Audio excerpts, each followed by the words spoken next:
Marseille est une ville en France, comme Paris d'ailleurs, alors que ce sont quand même des grandes villes, des grandes métropoles. Ce sont des villes les moins protégées en termes de patrimoine sur toute la France. Les chiffres sont assez dérisoires. Aujourd'hui, nous sommes à 93 monuments classés aujourd'hui à Marseille, et c'est très peu par rapport à cette ville et le patrimoine qu'elle a. Donc là, j'ai annoncé évidemment une liste de monuments à classer. Alors il y aura Notre-Dame de la Garde, évidemment, la vieille Major, la nouvelle Major. Nous sommes totalement dans ce cadre-là.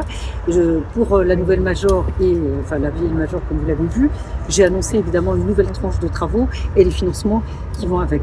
2024, nous avions mis 3,2 millions, 3,5 millions même de mémoire, et sur 2025, nous serons à 2,3 millions. Nous attendrons même un peu plus. Le financement est sanctuarisé pour cette nouvelle tranche. Et comme je l'ai dit tout à l'heure, et le curé me l'a rappelé, l'important c'est évidemment de continuer ces travaux, parce que comme il l'a dit lui-même, ça permet aussi de pouvoir la faire vivre et faire vivre ce patrimoine.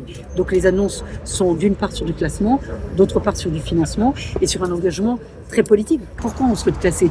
C'est pas pour le plaisir de classer, c'est classer pour agir, classer pour pouvoir restaurer, réhabiliter, faire des travaux dans une cohérence, dans le respect aussi du patrimoine, parce que parfois vous avez des monuments dits historiques, pas au sens juridique, mais historiquement historiques, et les travaux sont faits sans autorisation, où on pense qu'on consolide, et en fait on abîme, où on perd une partie de notre histoire.